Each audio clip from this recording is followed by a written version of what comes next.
하나님 말씀은 잠언 3장 13절로 15절 말씀 구약 913쪽에 있습니다.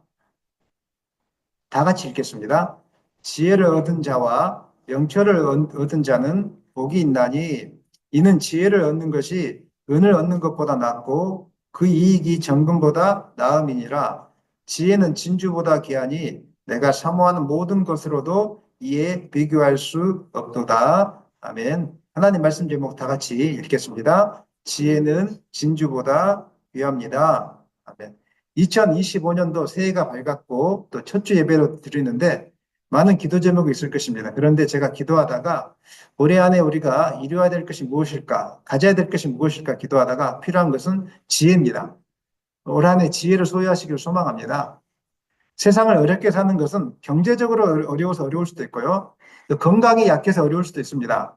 그런데 사실은 우리가 지혜가 없어서 어렵게 사는 경우들이 너무 많이 있습니다. 지혜가 뭡니까? 사전적 의미를 찾아보니까 위치나 상황을 제대로 깨닫고 그것에 현명하게 대처할 방도가 바로 지혜다 이렇게 이야기하고 있습니다. 지혜로운 사람은 허물어져 가는 것도 세우지만 어리석은 사람은 잘 되어져 가는 상황도 혼란하게 만드는 것이 바로 어리석은 사람의 특징입니다. 그래서 잠언은 오늘 3장 13절로 15절 다시 한번 읽겠습니다. 시작. 지혜를 얻은 자와 명철을 얻은 자는 복이 있나니 이는 지혜를 얻는 것이 은을 얻는 것보다 낫고 그 이익이 정금보다 나음이니라. 15절. 지혜는 진주보다 귀하니 내가 사모하는 모든 것으로도 이에 비교할 수 없도다. 성경 말씀 보니까 다른 거 다 필요하다고 하지만 여러분들이 얻고 싶은 그 무엇보다도 가장 필요한 것은 지혜다 이렇게 이야기하고 있습니다. 지혜만 있으면 여러분 이 세상 행복하게 살아갈 수가 있습니다. 지혜만 있으면 무너진 관계를 회복시킬 수 있다는 것입니다. 지혜만 있으면 쓰러진 것을 일으킬 수 있습니다. 아멘입니까? 그래서 은도 구해야 되고 금도 구해야 되지만 뭐 공부 잘하는 것도 구해야 되지만 사실 가장 중요한 것은 지혜입니다. 선과 악을 판단할 수 있는 지혜, 모든 어려운 상황들을 헤쳐나갈 수 있는 지혜, 그 지혜가 여러분 가운데 임하기를 예수님의 이름으로 축원합니다. 뿐만 아니라 그 지혜를 올 한 해 동안 구하기를 소망합니다.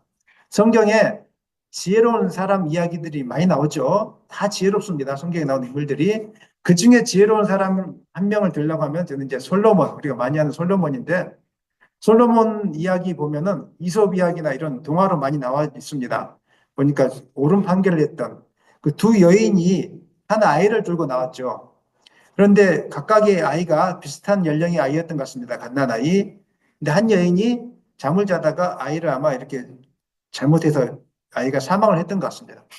그러니까 아이가 한 명을 있었는데 이 아이를 자기 아이인 것처럼 못된 여인이 품에 안고 이게 내 아이다, 너 아이다 싸우다가 솔로몬 왕에게 와서 이 아이가 누구 아이인지를 밝혀달라고 이렇게 얘기했습니다.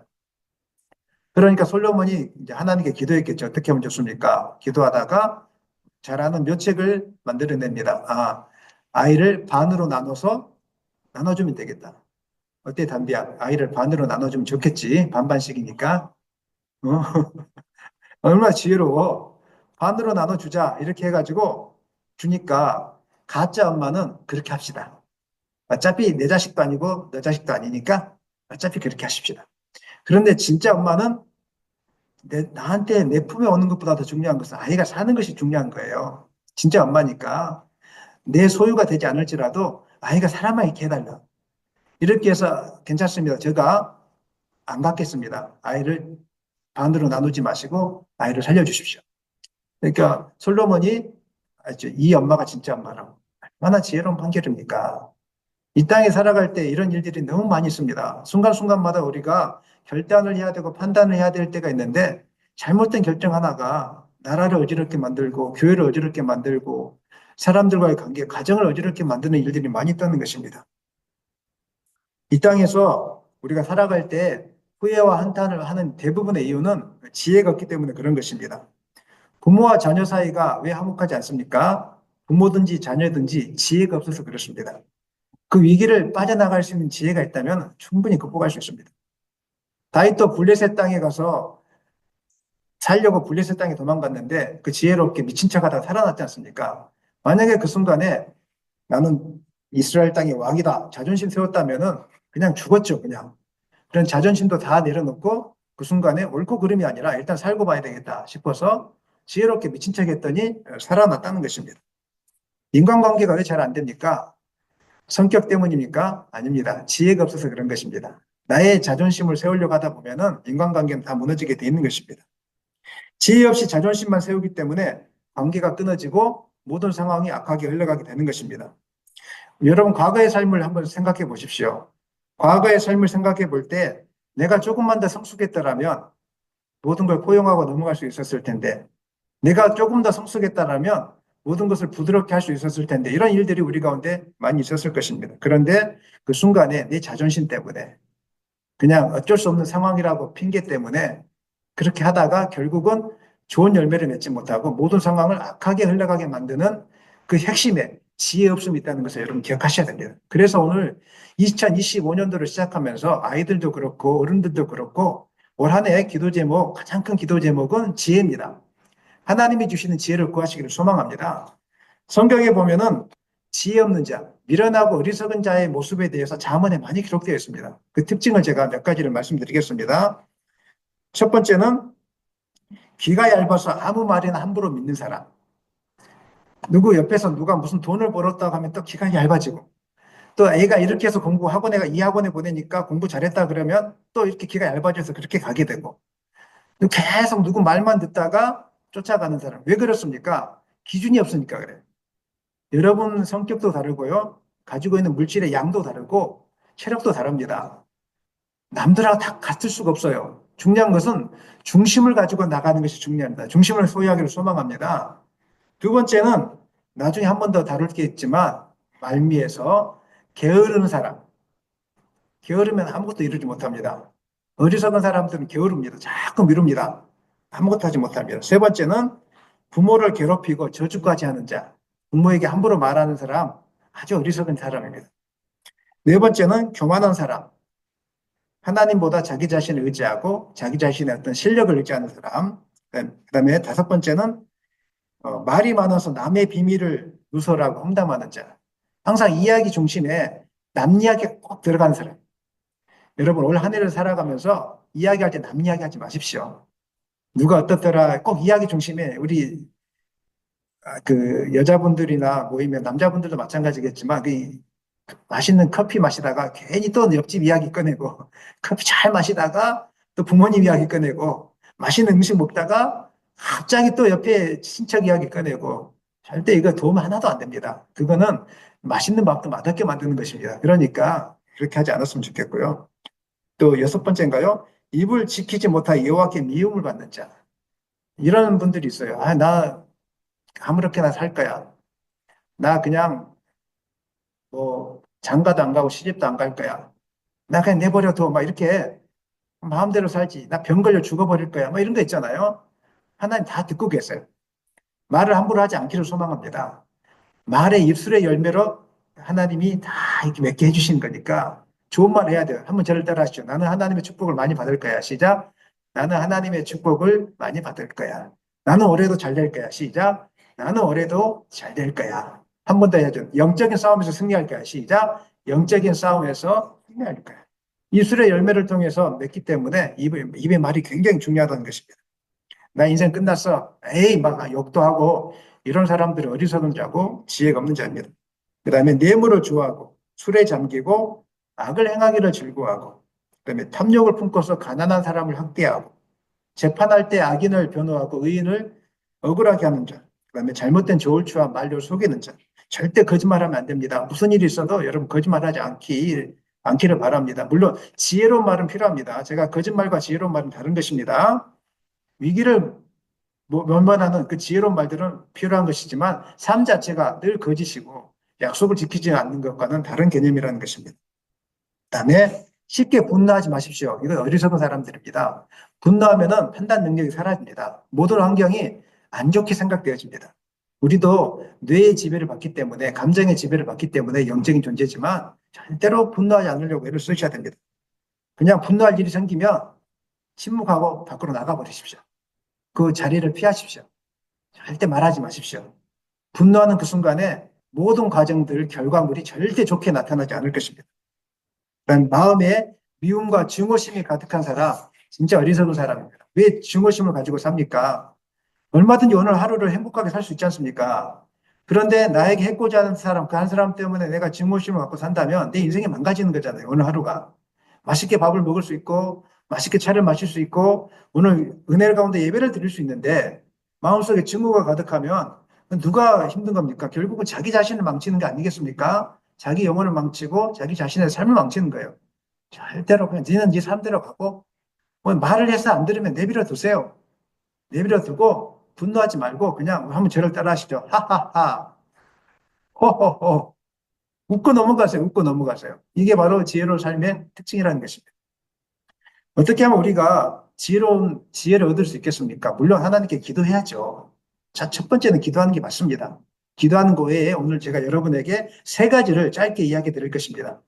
어떻게 우리가 지혜를 얻을 수 있을 것인가? 첫 번째, 저를 한번 따라 하시죠. 하나님을 신뢰하고 경외하는 삶을 사는 것입니다. 신뢰하고 경외하는 삶을 사는 것입니다. 시편 14편 1절 읽겠습니다. 어리석은 자는 그의 마음에 이르기를 하나님이 없다 하는도다. 그들은 부패하고 그 행실이 가증하니 선을 행하는 자가 없도다. 어리석은 자, 지혜롭지 못한 자의 특징. 제가 조금 전에 한 10가지 이상을 말씀드렸지 않습니까? 어리석은 자. 그 사람들의 공통적인 특징이 있다면 하나님을 인정하지 않습니다.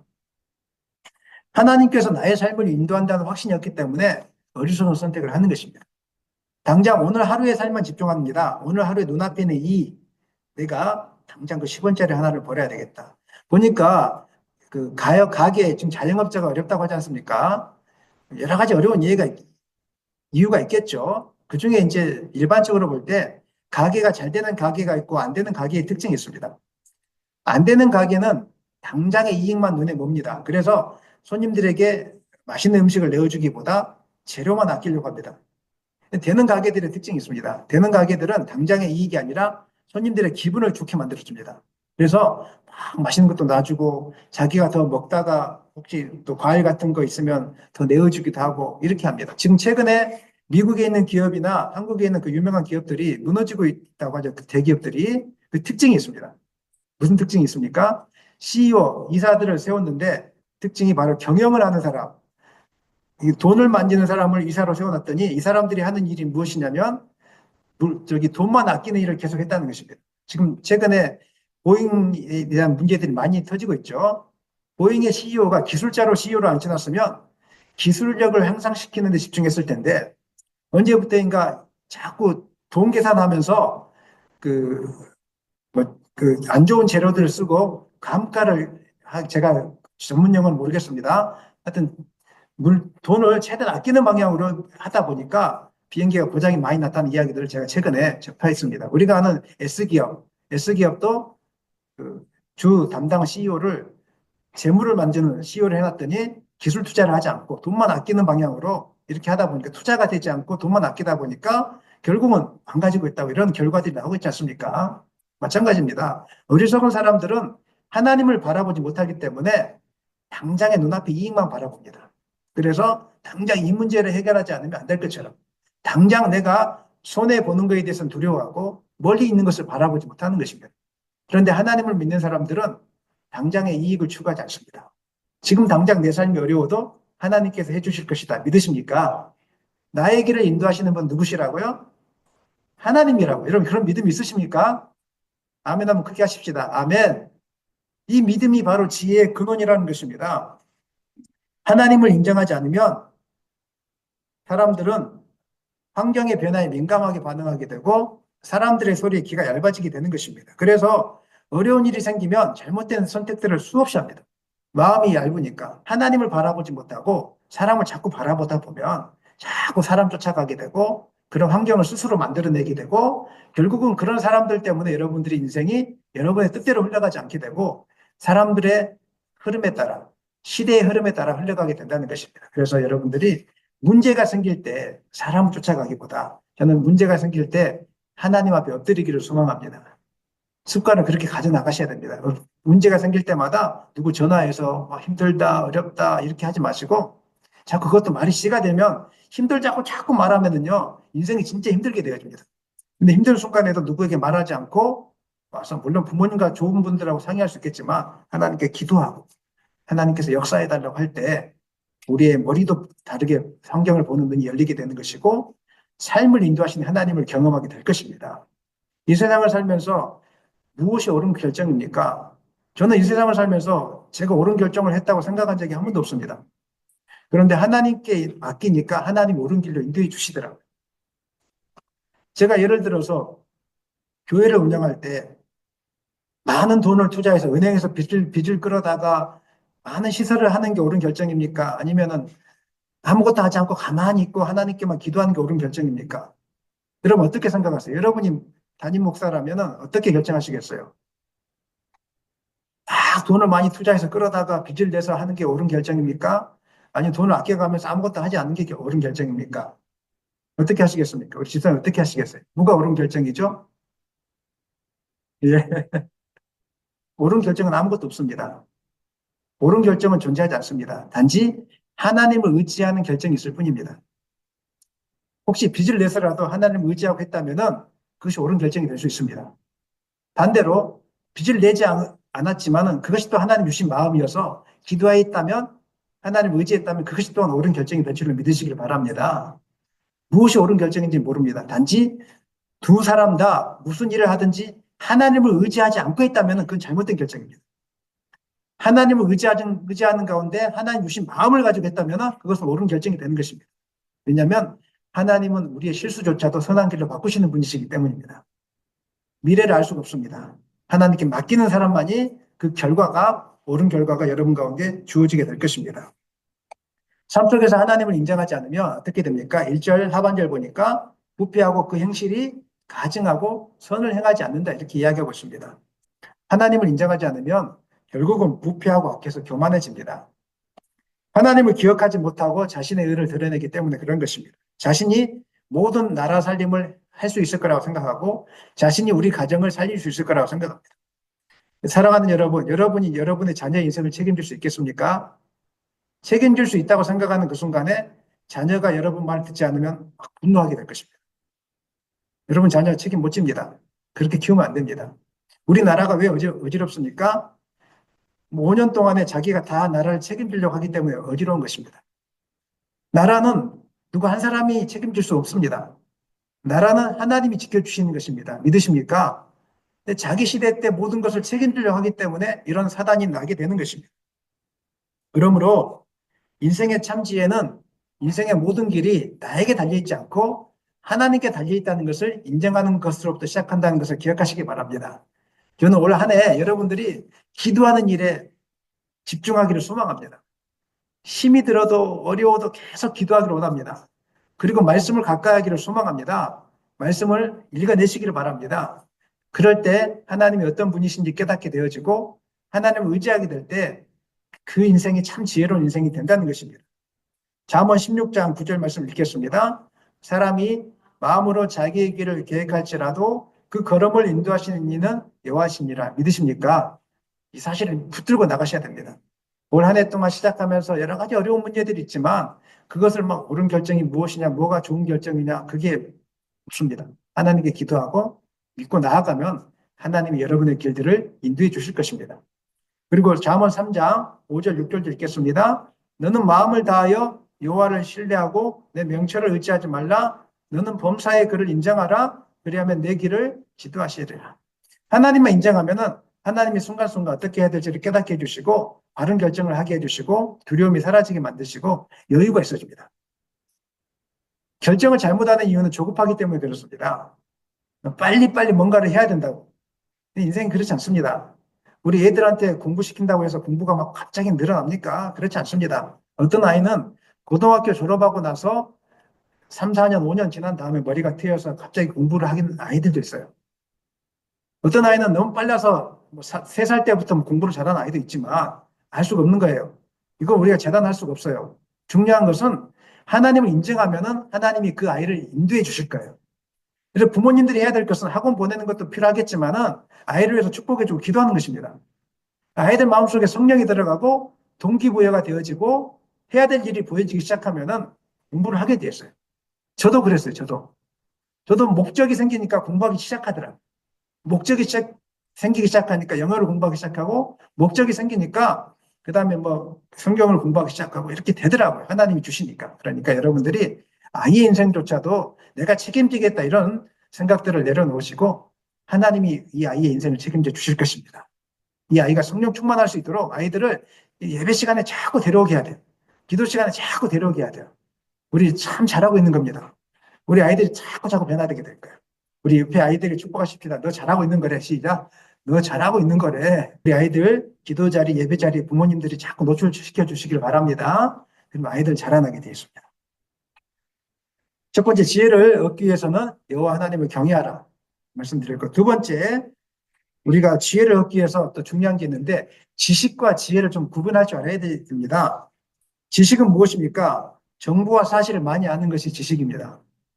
반면에 지혜는 지식을 올바르게 적용하는 능력이 지혜입니다. 근데 많은 분들이 지식이 많아지는 것이 지혜라고 착각하는 경우들이 있습니다. 그래서 실패하는 것입니다. 성경을 많이 아는 것은 지식입니다. 그러나 성경 말씀을 시적절하게 실천하는 능력이 지혜입니다. 내가 성경을 많이 알기 때문에 하나님의 뜻을 알고 지혜롭다고 생각하는 것은 착각입니다. 성경에 대한 내용을 많이 알아도 지혜롭지 못한 사람이 존재할 수 있습니다. 성경을 오히려 많이 아는 것이 그 사람한테 해가 되는 경우가 있습니다. 지혜롭지 못한 사람에게는. 그래서 지식과 지혜는 다른 개념일 수 있다는 것을 여러분 기억하셔야 됩니다. 사람들이 지식과 지혜를 구별하지 못하고 관계 속에서 모든 상황들을 자기가 알고 있는 것처럼 자꾸 지식 자랑을 하다가 관계가 깨지는 경우들이 너무 많이 있습니다. 우리나라가 지금 정치 때문에 양쪽으로 지금 이분화되어 있지 않습니까? 오른쪽에 있는 사람들은 오른쪽에 대한 지식만 자꾸 접하는 거예요. 왼쪽에 있는 사람들은 왼쪽에 있는 지식만 접해요. 그래서 둘이 같이 만나면 싸우겠습니까? 화목하겠습니까? 지식으로 하면은요, 다 틀립니다. 다 싸우게 되어 있습니다. 예를 들어 보겠습니다. 의학 지식. 여러분, 콜레스테롤이 몸에 좋은 겁니까? 나쁜 겁니까? 고지혈증 약을 먹는 게 좋습니까? 안 먹는 게 좋습니까? 이거는 지금까지 싸우고 있습니다. 학계에서도 지금까지 이게 답을 못 내리고 있는 겁니다. 근데 이걸 가지고 각각 다른 의사들이 만나서 이야기 나누면 싸움이 일어납니다. 싸움이 일어나요. 여러분이 어떤 지식을 갖고 있느냐에 따라서 싸움이 일어나게 될 거예요. 병에 대한 지식이 마찬가지예요. 암 치료하는데 항암 치료를 받는 게 좋은 겁니까? 안 받고 그냥 먹고 잘 사는 게 중요한 겁니까? 자연식으로. 어떻게 대답할 수 있겠습니까? 이것도 마찬가지입니다. 어떤 지식을 여러분이 의존하느냐에 따라서 달라지게 되어 있습니다. 무엇이 옳고 그름이 아니에요. 이렇게 부딪히면 싸우게 돼요. 지식으로 나가지 마시고 지혜로 가기를 소망합니다. 지혜로운 사람은 어떻게 하겠습니까? 상대방이 내가 아는 지식을 이야기했을 때 듣지 않으면 어떻게 하죠? 철수해야죠. 듣지 않는데 굳이 내 지식을 강요할 필요가 없지 않습니까? 지혜로운 사람은 자기의 자존심 내세우지 않아요. 지혜로운 사람은 나의 옳음을 주장하지 않아요. 우리 아이들도 잘 들어야 돼. 내가 하고 싶은 것이 있고 내가 이게 옳다라고 느껴지는 것들이 있어. 근데 엄마 아빠한테 이야기했는데 굳이 엄마 아빠가 안 된다고 이야기했는데 끝까지 웃기면 그 지혜롭지 못한 아이에 싸우게 돼 있어요. 엄마 아빠도 마찬가지입니다. 물론 아이가 아주 잘못된 길로 갈 때는 막아야 되겠지만 그렇지 않는데 아이가 하고 싶은 것이 있는데 막 막아서면서 막 그냥 분노하고 하는 것도 지혜롭지 않는 것입니다. 지혜로운 사람들은 분위기를 화목하게 만들어줘요. 지혜로운 사람들은 살리는 분위기를 만들어주는 거예요. 당장 해결되는 거 그거 따지지 말고 조금 더 참아보자. 지혜로운 사람들은 분노하는 자리에 있지 않고 지혜로운 사람들은 분노를 가라앉혀요. 먼저 가라앉힐 때까지 기다려요. 분노가 일어날 때는요. 무엇에 한 곳에 꽂힐 때는 무슨 이야기를 해줘도 안 됐습니다. 집사님 어떠세요? 분노가 있는데 제가 막 자꾸 설득하면 듣습니까? 안 들어요. 언제 이야기가 들리죠? 맛있는 거 먹을 때 이야기가 들리는 거예요. 피자도 사주고 치킨도 먹어가면서 부드럽게 이야기 듣는 거지. 내가 옳은데 내 의견을 몰라준다고. 맞아요. 여러분 의견 옳아요. 맞아요. 경험이 맞아요. 그게. 근데 그게 지식의 차원에 머물러 있으면 싸움밖에 안 된다니까요. 그렇게 하지 마시고 내가 아무리 옳을지라도 지혜 차원으로 넘어가서 어떻게 적용할 것인가. 내가 옳은 이야기하면 싸움밖에 안 나니까 지금 잠시 물러나서 떡볶이 먹자. 피자 먹자. 분위기 좀 누그러뜨린 다음에 좋게 이야기하면요. 다름없습니다. 이런 지혜가 여러분 가운데 있기를 소망합니다. 이게 바로 지혜라는 것입니다. 지식은 일반적으로 사람을 발전시키고 문제를 해결하는 데 도움을 주지만 지식의 옳고 그름과 선과 악을 판단하는 도덕이나 사람들과의 갈등을 봉합하고 평화를 이렇게 이루는 그런 마음이 빠져 있으면은 이런 지식은 악으로 빠지게 되어 있습니다. 예를 들어 보겠습니다. 핵은 좋은 것입니까? 좋지 않은 것입니까? 잘 못하시겠죠? 어떤 정부는 핵이 좋다고 이야기하고 어떤 정부는 핵이 좋지 않다고 이야기하니까 핵은 좋을 수도 있고 좋지 않을 수도 있습니다. 핵을 사용하는 사람이 누구냐에 따라 달려 있습니다. 핵을 핵이라는 것이 약한 사람의 손에 들려지면 인류를 파괴하는 도구로 사용될 것입니다. 핵이 선한 사람들의 손에 들려지면 온 인류를 이롭게 하는 데 사용되게 될 것입니다. 또 법이 좋은 것입니까? 악한 것입니까? 법이 좋은 것입니까? 악한 것입니까? 법은 결코 공정하지는 않습니다. 법이 맞는 건 아닙니다. 법대로 살자. 법을 지켜야 된다. 이건 조금 지혜가 없는 사람이죠. 법은 모든 것을 해결해 주지 않습니다. 법은 맞는 게 아닙니다. 법이 누구의 손에 들려있냐에 따라서 법이 좋은 법이 될 수 있고 나쁜 법이 될 수 있습니다. 법이 악한 자의 손에 들려있으면 이 법으로 사람을 괴롭히는 데 사용하게 될 것입니다. 악한 사람들에게 법이 들려지니까 이 법을 통해서 자기와 반대되는 사람을 괴롭히게 악용하는 일들이 이 땅에 너무 많이 있다는 것입니다. 특별히 세계 역사를 보니까 권위주의 정권이 들어섰을 때는 이 법을 통해서 약한 사람들을 무력화시키고 약한 사람들을 감옥에 가두고 약한 사람들을 힘들게 만드는 이런 일들이 우리 가운데 많이 있었다는 것입니다. 요즘 기술 발달로 소셜 네트워킹 서비스, 줄여서 SNS가 널리 퍼지고 있습니다.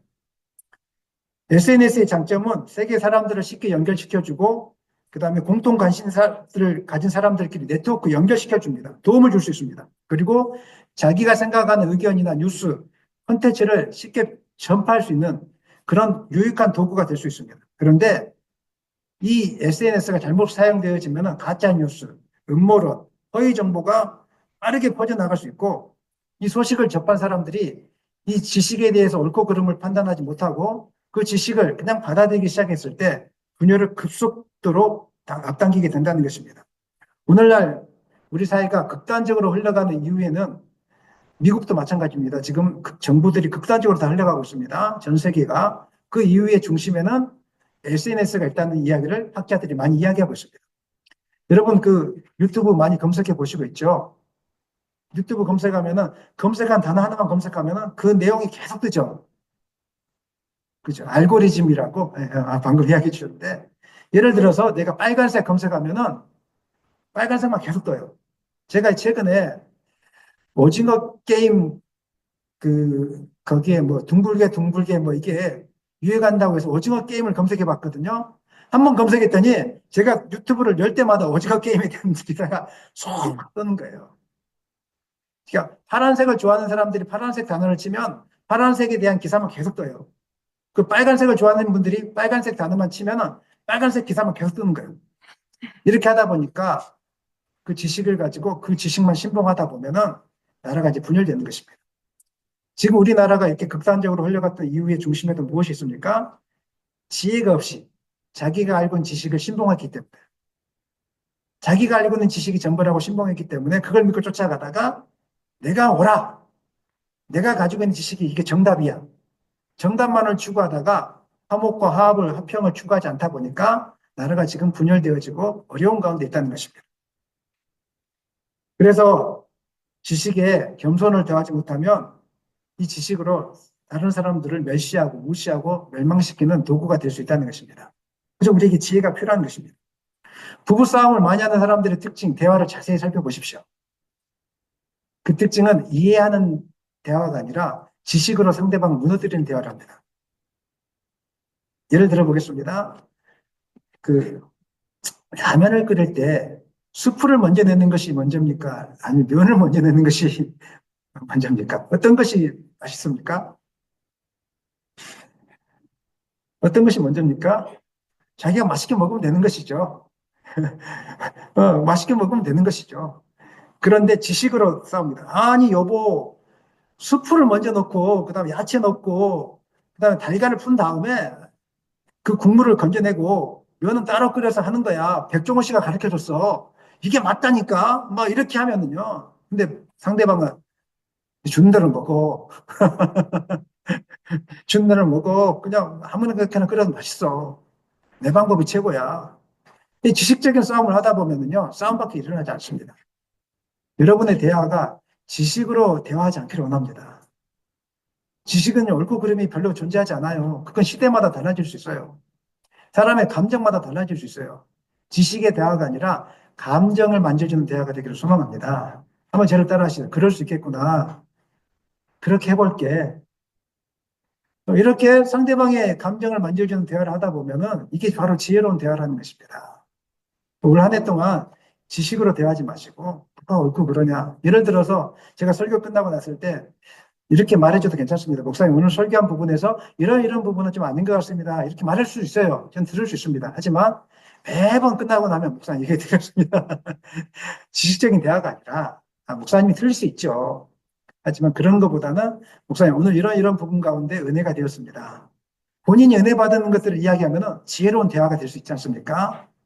여러분들 부부 사이에서도 칭찬할 수 있는 거리들을 만드세요. 그래서 자꾸 잘못된 것을 지식적으로 공개하지 마시고, 아이고, 리모컨도 그렇게 아직까지 작동을 못해! 뭐 이렇게 하지 마시고, 줘봐, 내가 가르쳐 줄게. 이렇게 하면 되는 거잖아요. 왜 당신은 드라마만 보는 거야? 뭐 다큐멘터리를 봐야지 얘들 뭐 이렇게 하지 마시고.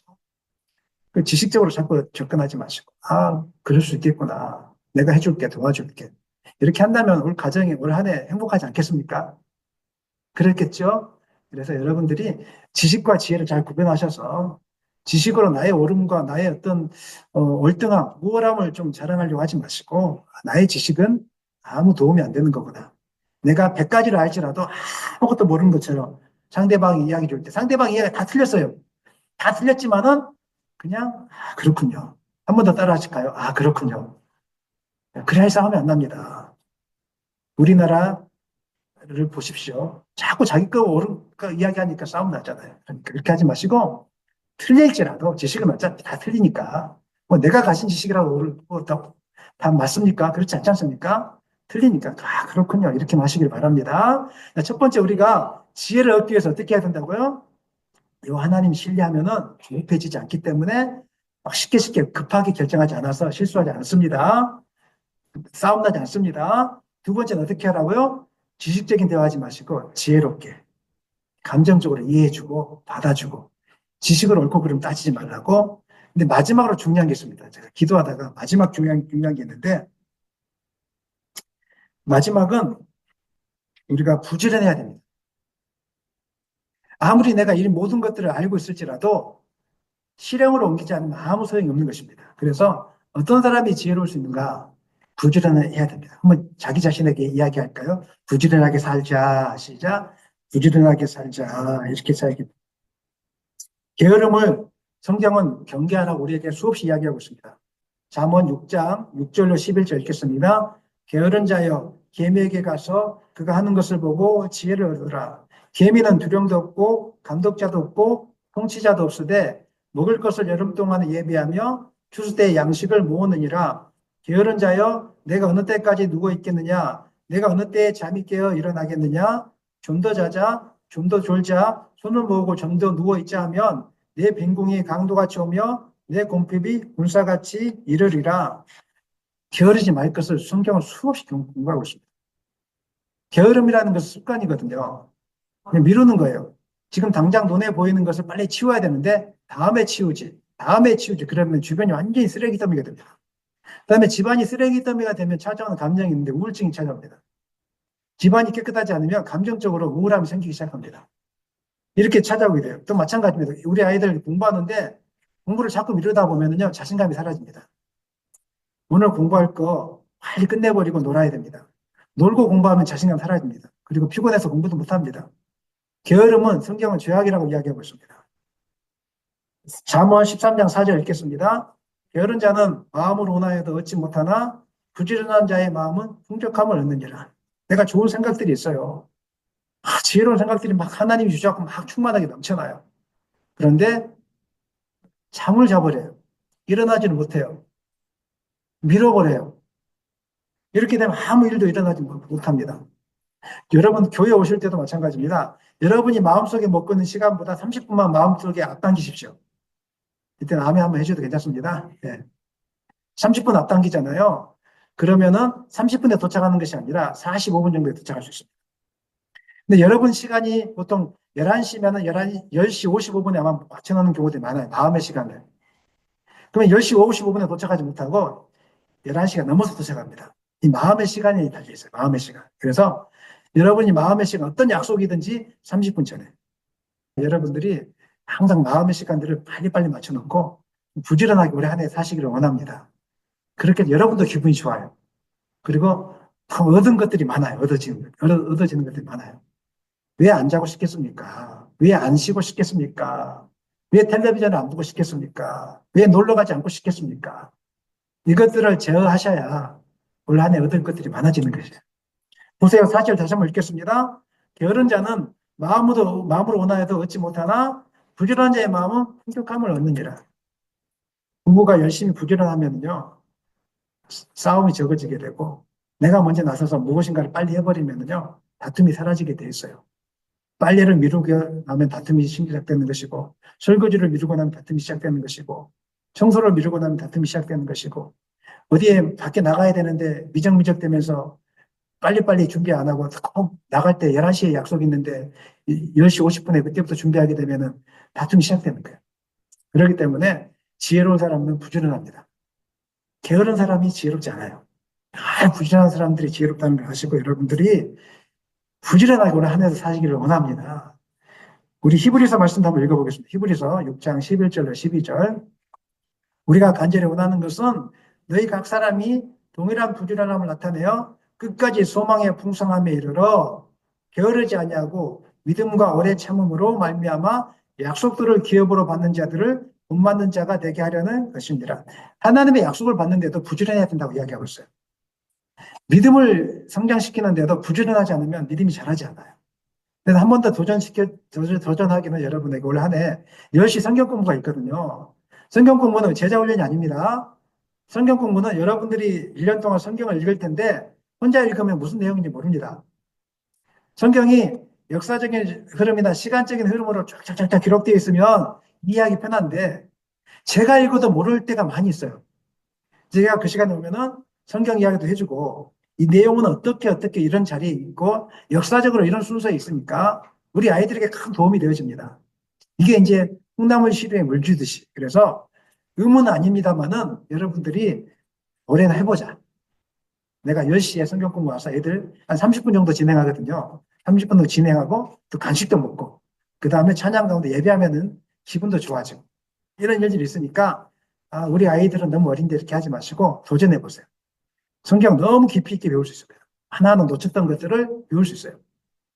제가 지난번에 우리 군사님 보고 깜짝 놀랐거든요.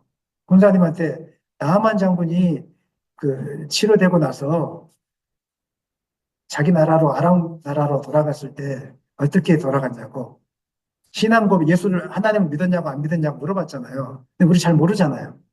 군사님이 대답하시잖아요. 흙을 가지고 돌아갔고 하나님을 믿기로 작정했다고. 그런 거는 혼자 읽으면 눈에 안 띕니다. 왜냐하면은 책이라는 것은 여러분 읽는 것 같지만 읽지 않거든요. 눈으로 보는데 읽지 않고 넘어가는 경우들이 너무 많아요. 그냥 넘어가요. 그런데 제가 그 시간에 오면은 가르쳐 드립니다. 이렇게 돼 있고 이런 사건이 있고 이렇게 돼 있습니다. 엘리야와 엘리사의 공통점이 있습니다. 엘리야는 사르밧 과부를 고쳤고 엘리사는 수냄 여인을 고쳤습니다. 왜 두 가지가 공통점이 있습니까? 나중에 예수님이 다시 오셔서 그 일을 똑같이 행하십니다. 예수님께서 하신 일을 예표하기 위해서 이 두 사람이 쓰임 받았습니다. 그리고 왜 기적이 일어납니까? 하나님의 사람으로 인정받기 위해서는 기적이 필요합니다.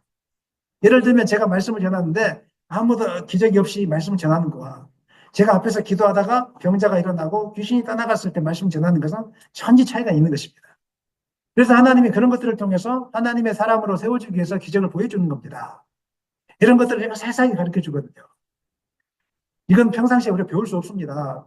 설교 시간에는 설교니까 배울 수가 없습니다. 그래서 성경을 깊이 알아가는 시간이 필요하기 때문에 부지런하게 여러분 한 해 동안 한번 도전해 보시길 말씀 바랍니다. 나누겠습니다. 오늘 본문 말씀 한번 올해 우리에게 주신 말씀이다 이렇게 생각하시고 한번 읽겠습니다. 시작. 지혜를 얻는 자와 명철을 얻는 자는 복이 있나니 이는 지혜를 얻는 것이 은을 얻는 것보다 낫고 그 이익이 정금보다 나음이니라. 지혜는 진주보다 귀하니 내가 사모하는 모든 것으로도 이에 비교할 수 없도다. 지혜는 진주보다 귀하다. 한번 따라하시죠. 지혜는 진주보다 귀하다. 올 한 해 하나님께 지혜를 구하심으로 정말 하나님이 주시는 풍성한 은혜를 받고 누리시기를 예수님의 이름으로 간절히 축원합니다.